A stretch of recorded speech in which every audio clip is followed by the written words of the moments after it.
Assalamualaikum warahmatullahi wabarakatuh.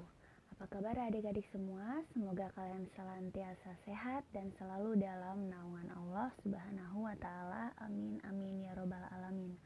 Oke, ketemu lagi dengan Kamita. Kali ini kita akan bahas materi mengenai sistem peredaran darah, yaitu materi kelas 8 biologi. Materi apa saja sih yang akan kita bahas pada sistem peredaran darah pada manusia kali ini? Oke, kita cek satu-satu di sini ya. Kali ini kita akan bahas yang pertama mengenai struktur dan fungsi sistem peredaran darah, baik mengenai darah itu sendiri dan jantung serta pembuluh darahnya. Selain itu, kita juga akan bahas mengenai gangguan dan kelainan pada sistem peredaran darah dan upayanya untuk mencegah serta menanggulanginya. Oke, untuk lebih fokus belajarnya, mari kita lihat presentasi Kamita berikut ini. Mari kita perhatikan ilustrasi berikut ini. Apa yang terjadi pada tangan kita jika tidak sengaja teriris pisau? Tentunya tangan kita akan mengeluarkan suatu cairan yang berwarna merah yang kita kenal sebagai darah. Lalu, apa sebenarnya darah itu? Darah itu sebenarnya adalah suatu jaringan yang ada di dalam tubuh kita dan memiliki fungsi yang sangat penting bagi hidup kita. Volume darah itu sekitar 8% dari berat badan kita. Dan darah ini memiliki komponen yang beragam sehingga fungsinya pun banyak sekali. Di antaranya darah bisa sebagai alat pengangkut, darah sebagai alat pertahanan tubuh dari penyakit, dan sebagai pengatur suhu, serta darah juga bisa melakukan proses pembekuan. Mari kita bahas satu persatu apa saja sih komponen dari darah itu. Kalau dilihat di sini, ada suatu percobaan namanya sentrifugasi. Percobaan itu bisa digunakan untuk memisahkan komponen-komponen penyusun darah. Kalian bisa lihat ada cairan di bagian atas berwarna kuning, itu adalah cairan plasma darah. Sedangkan di bagian tengahnya itu adalah platelet berupa leukosit atau sel darah putih dan trombosit atau keping darahnya. Sedangkan bagian bawah yang berwarna merah gelap itu adalah sel darah merahnya. Secara keseluruhan, plasma darah hanya mengandung 55% dari seluruh cairan darah di dalam tubuh kita.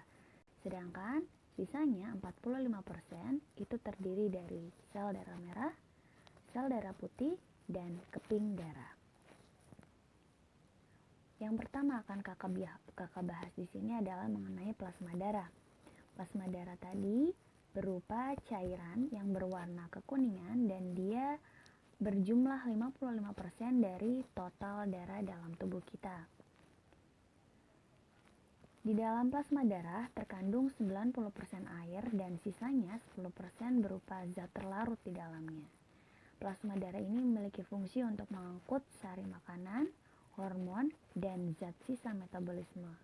Di dalamnya juga terdapat fibrinogen, albumin, dan globulin, serta serum darah yang berupa antibodi dan antigen. Selain plasma darah, juga terdapat sel darah. Sel darah ini hanya ada 45% dari jumlah darah dalam tubuh kita.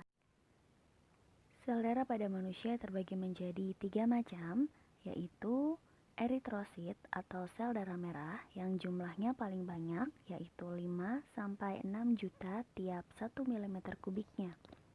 Eritrosit ini memiliki fungsi untuk mengangkut oksigen dan karbon dioksida. Sedangkan sel darah yang kedua yaitu leukosit, jumlahnya paling sedikit, yaitu hanya 5.000 sampai 10.000 per 1 mm kubiknya.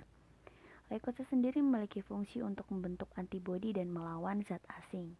Dan yang terakhir adalah trombosit atau keping darah. Jumlahnya sekitar 250.000 sampai 400.000 per 1 mm kubiknya. Trombosit ini berperan dalam proses pembekuan darah. Untuk selanjutnya, kita akan bahas satu persatu lebih lengkap mengenai komponen-komponen darah, dimulai dari sel darah merah atau eritrosit. Sel darah merah atau eritrosit ini tentunya berwarna merah sesuai namanya. Kenapa? Karena di dalam sel darah merah terkandung zat Hb atau hemoglobin. Dan sel darah merah memiliki umur hanya 120 hari. Ketika sudah 120 hari, maka sel darah merah akan rusak dan dirombak di dalam hati. Kemudian, jumlah sel darah merah tadi sudah disebutkan bahwa dia paling banyak jumlahnya sekitar 5 juta sel tiap 1 mm kubiknya. Dan sel darah merah disusun di dalam sumsum tulang. Di dalamnya terkandung banyak sekali oksigen dan karbon dioksida. Bagian utama dari sel darah merah ini berbentuk bulat pipih seperti pada gambar, kalian bisa mengamatinya langsung. Di bagian tengahnya cekung, bagian pinggirnya dia tebal, sehingga sering disebut sebagai bikonkaf atau cekung-cekung. Sel darah merah ini dia tidak memiliki inti sel. Selanjutnya, mengenai sel darah putih atau leukosit. Kalian bisa perhatikan gambar proses fagositosis pada leukosit berikut ini. Sel darah putih akan langsung mengenali ketika ada benda asing yang masuk ke dalam tubuh makhluk hidup. Sehingga benda asing tersebut akan langsung dilumat dan masuk ke dalam bagian sel darah putih untuk dihancurkan. Seperti itu proses fagositosis pada leukosit sendiri.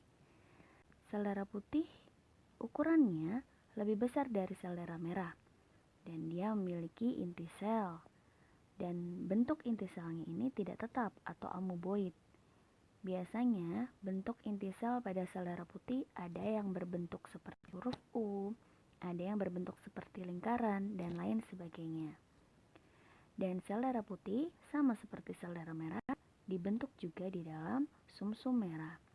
Sel darah putih mengandung histamin atau anti alergi dan dia berfungsi sebagai sistem kekebalan tubuh dan imunitas.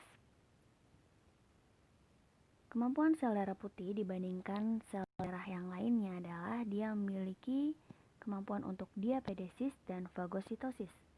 Kemampuan diapedesis ini digunakan untuk menembus kapiler darah dan masuk ke jaringan tubuh. Karena sel darah putih ini berperan dalam melawan zat asing yang tentunya lokasi mereka tidak selalu berada di dalam pembuluh darah, bisa juga di luar pembuluh darah. Makanya sel darah putih harus bisa menembus kapiler darah dan masuk ke jaringan tubuh yang diserang oleh zat asing tersebut. Kemudian kemampuan yang kedua yang dijelaskan melalui gambar adalah kemampuan fagositosis, yaitu kemampuan memakan kuman penyakit baik bakteri, virus, dan sebagainya. Dan yang terakhir, sel darah putih juga mampu untuk mengangkut lemak loh. Selanjutnya adalah macam-macam leukosit atau sel darah putih berdasarkan ada atau tidaknya granula. Sel darah putih dibagi menjadi dua macam, yaitu granulosit dan agranulosit. Untuk sel darah putih granulosit nanti dibagi menjadi tiga macam. Yang pertama adalah eosinofil, yang kedua adalah basofil, dan yang ketiga nanti adalah neutrofil. Kita bahas eosinofil dulu. Eosinofil ini mengandung granula yang berwarna merah dan fungsinya pada reaksi alergi terutama infeksi cacing. Sedangkan basofil dia memiliki granula yang berwarna biru dan fungsinya juga pada reaksi alergi. Dan yang ketiga, neutrofil.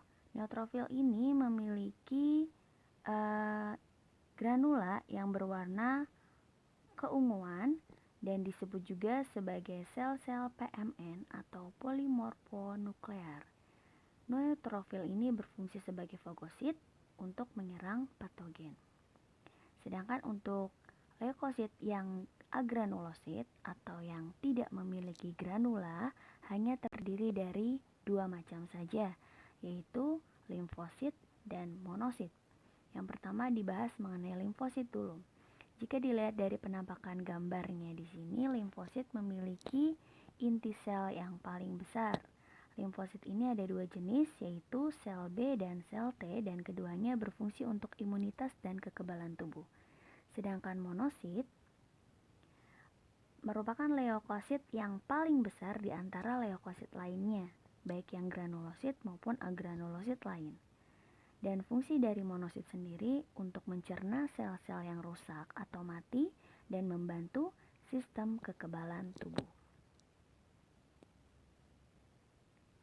Selanjutnya di sini kalian bisa perhatikan ada gambar tangan yang terluka dan mengeluarkan darah. Coba jika jari kita teriris pisau, apakah darah kita akan terus mengalir? Tentunya darah akan berhenti pada waktu tertentu. Kemudian lukanya akan menutup, kemudian mengering.